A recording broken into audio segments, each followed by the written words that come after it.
Hello friends. इस video में हम आपको बताने वाले हैं कि हम किसी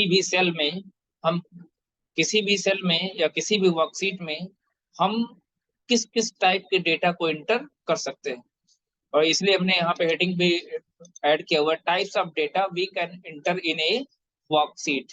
एक वर्कशीट के अंदर जो सेल्स होते हैं, हम उस सेल में किस प्रकार की वैल्यू या किस प्रकार के डेटा को इंटर कर सकते हैं। ठीक है।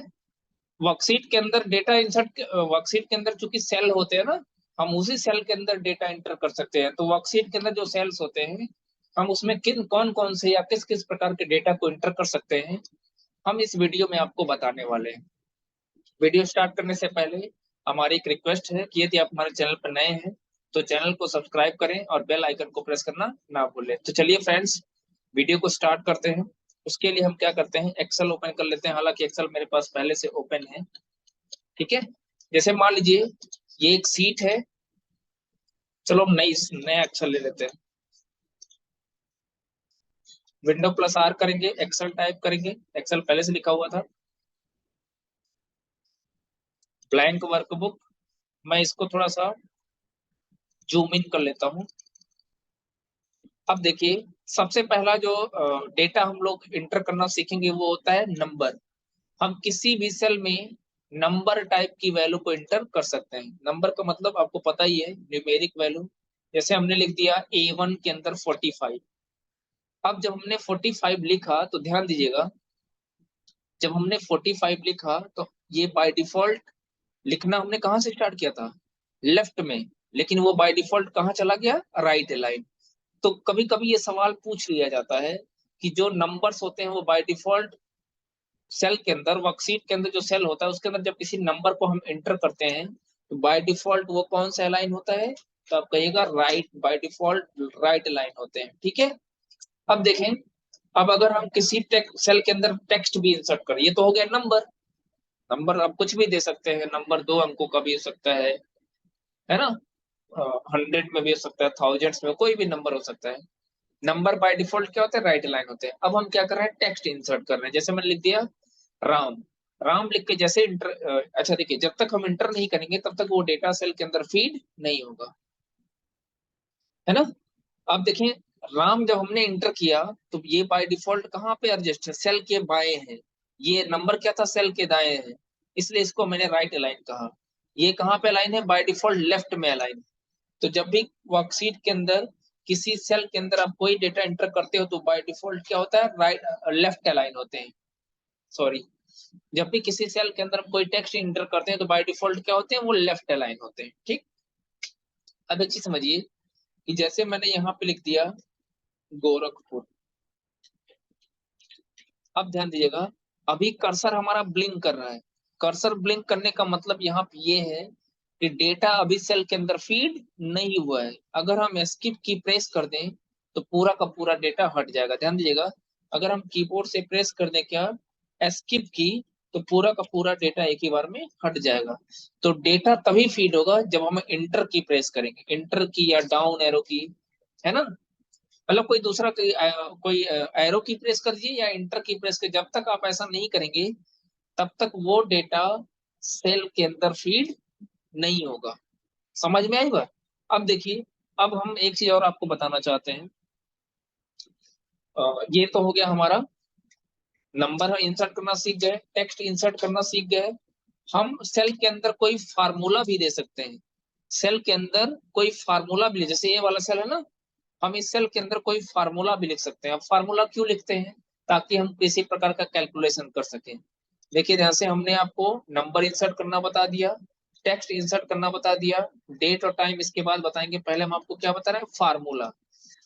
फार्मूला हम लोग कब यूज करते हैं, जब हमको कोई कैलकुलेशन करना होता है। जैसे मान लीजिए इन दोनों नंबर्स को हमको जोड़ना है, तो जोड़ने के लिए हमको क्या लिखना पड़ेगा, फार्मूला। फार्मूला भी लिख सकते हैं, फंक्शन भी यूज कर सकते हैं।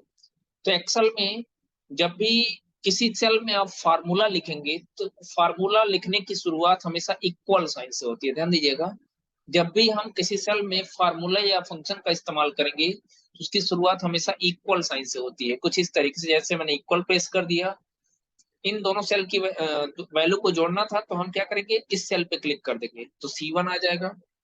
जोड़ने के लिए आपको पता है प्लस सिंबल का यूज किया था, तो प्लस प्रेस कर देंगे, प्लस हम इस 45 वाले सेल पे क्लिक करेंगे और इंटर करेंगे, तो आप देख सकते हो दोनों वैल्यूज का सम आ गया। तो हमने आपको क्या बताया कि हम सेल के अंदर फार्मूला का भी इस्तेमाल कर सकते हैं, सेल के अंदर हम फंक्शन भी लिख सकते हैं। फंक्शन क्या होता है? बना बनाया फार्मूला होता है जिसका प्री डिफाइंड नाम होता है, पहले से डिफाइंड लिखने का तरीका होता है ना। तो किसी भी प्री डिफाइंड फंक्शन को अगर आप यूज करना चाहते हो तो उसका नाम पता होना चाहिए, उसका यूज पता होना चाहिए, उसका लिखने का तरीका पता होना चाहिए। खैर लिखने का तरीका यदि आपको नहीं भी पता रहेगा तो एक्सेल हमको सजेस्ट करता है, गाइड करता है कि कैसे किसी फंक्शन को यूज किया जाए। जैसे जैसे वो गाइड करेगा वैसे वैसे हम उसको वैल्यू या यूज करते चले जाएंगे, तो वो हमको रिजल्ट कैलकुलेट करके दे देगा, है ना। अभी फिलहाल हम आपको ये बता रहे हैं ना, ये फंक्शन क्या होता है इसके बारे में हम आगे आपको डिटेल में बताएंगे। कैलकुलेशन कैसे किया था इसको भी हम आगे डिटेल में बताएंगे, लेकिन यहाँ पे हम आपको, चूंकि हमारा टॉपिक ही है इस वीडियो में कि हम सेल के अंदर कौन कौन कौन से डेटा को एंटर कर सकते हैं, तो नंबर तो हमने एंटर करने बता दिया, टेक्स्ट भी बता दिया, फार्मूला भी हमने बता दिया, फंक्शन का भी यूज करना बता रहे हैं। तो हमको इन दोनों वैल्यू को जोड़ना है, किसको किसको? 34 को और 45 को। तो हमने लिख दिया 34 कामा, हमने किस पे क्लिक कर दिया? 45 पे। एंटर करेंगे तो देखिए फिर से सम होके आ गया। तो हमने आपको क्या सिखा दिया? किसी भी सेल के अंदर नंबर इंसर्ट करना सिखा दिया, टेक्स्ट इंसर्ट करना सिखा दिया, फार्मूला फंक्शन का यूज करना हमने सिखा दिया। अब हम आपको बताएंगे डेट कैसे इंसर्ट करते हैं, ठीक है। तो डेट, जैसे आज का डेट है 2 दिसंबर 2023, तो हम आसानी से क्या करेंगे? सेल के अंदर टाइप कर देंगे, तो आप देख सकते हो ये जो डेट हमने टाइप किया है वो आसानी से सेल के अंदर आ गया, ठीक है। अच्छा देखिए, जब किसी सेल के अंदर डेट टाइप करते हैं तो वो भी बाय डिफॉल्ट क्या होते हैं? राइट अलाइन होते हैं, मतलब सेल के दाहिने साइड में होते हैं। समझ में आई बात? ठीक है। हम टाइम भी इंसर्ट कर सकते हैं, जैसे क्या टाइम हो रहा है? 6:04 PM, तो हम टाइम भी दे सकते हैं, ठीक है। ठीक है। अच्छा देखिए, डेट बाय डिफॉल्ट क्या था? सॉरी, स्पेस नहीं दिया मैंने, स्पेस दे देते हैं।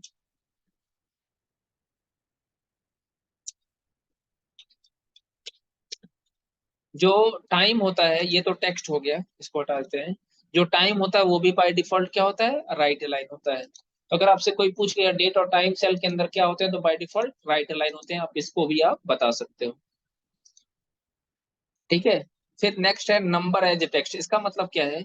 इसका मतलब ये है कि कभी कभी होता क्या है कि किसी भी सेल में अगर हम इस तरीके से 0011 टाइप करें, है ना, मैंने 4 टाइम 0 लिखा, फिर 3 टाइम 1 लिखा, तो होगा क्या कि जब आप नंबर के पहले जीरो लिखते हो, जितना भी जीरो लगाओगे वो जीरो क्या हो जाता है? हट जाता है। कब? जैसे हम इंटर की प्रेस करेंगे तो आप देखें, जो 1 के पहले, 111 के पहले जो 4 टाइम 0 था वो हट गया। अब हम चाहते हैं कि वो जीरो भी लगा रहे, मतलब 3 वंस के आगे 4 टाइम 0 लगा रहे। तो उसके लिए हमको क्या क्या करना, उसके लिए हमको क्या करना पड़ेगा? कीबोर्ड से सिंगल इन्वर्टेड कामा प्रेस करेंगे, सिंगल इन्वर्टेड कामा, ध्यान दीजिएगा। उसके बाद सिंगल इन्वर्टेड कामा, इसको एपोस्ट्रोफी सिंबल भी बोलते हैं एक्सेल के टर्म टर्म में। उसके बाद हम क्या करेंगे? 4 टाइम 0 टाइप कर देंगे, फिर 3 टाइम 1। तो होगा क्या? अब ये नंबर चूंकि टेक्स्ट हो गया, ये नंबर किस में कन्वर्ट हो गया? टेक्स्ट में। अब ये जो जीरो लिखा हुआ है 3 ट्रिपल 1 के पहले वो लॉस नहीं होगा। और देखिए ये बाय डिफॉल्ट क्या हो गया? लेफ्ट अलाइन हो गया। क्यों? क्योंकि ये बाय डिफॉल्ट क्या हो गया? टेक्स्ट हो गया। समझ में आई बात? तो ये तो हो गया आपका नंबर एज ए टेक्स्ट। एक चीज हम आपको और इसमें ऐड करना चाहते हैं कि जब भी किसी सेल की वैल्यू में कोई परिवर्तन करना होगा, जब भी किसी, जैसे गोरखपुर को हम गोरखनाथ करना चाहते हैं, तो ऐसी स्थिति में हम क्या करेंगे? अगर हम गोरखपुर का स्पेलिंग चेंज करना पड़ेगा ना, तो उसके लिए हम क्या करेंगे? अब बैक स्पेस करेंगे तो पूरा हट जाएगा, ध्यान दीजिएगा। अगर हमने बैक स्पेस किया तो पूरा हट जाएगा।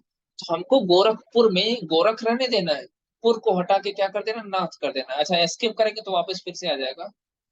तो हमको क्या करना है? इसकी स्पेलिंग में परिवर्तन करना है, तो दो तरीका होता है। या तो आप डबल क्लिक कर दो, सेल के अंदर डबल क्लिक कर दो, तो देखें कर्सर यहाँ पे आ गया, है ना। दूसरा तरीका क्या है? आप F2 प्रेस कर दो, कीबोर्ड से फंक्शन की F2 प्रेस कर दीजिए, तो भी कर्सर लास्ट में आ जाएगा, है ना। उसके बाद बैक स्पेस से हम जितने लेटर को हटाना है हटा देंगे, गोरखपुर को गोरखनाथ कर देंगे। That's it. तो इस तरीके से हम लोग F2 फंक्शन की का यूज करते हुए या माउस को डबल क्लिक करते हुए किसी भी सेल की वैल्यू में परिवर्तन कर सकते हैं। ठीक है, तो फ्रेंड्स इस वीडियो में इतना ही, मिलते हैं नेक्स्ट वीडियो में, है ना। Thank you for watching my this video.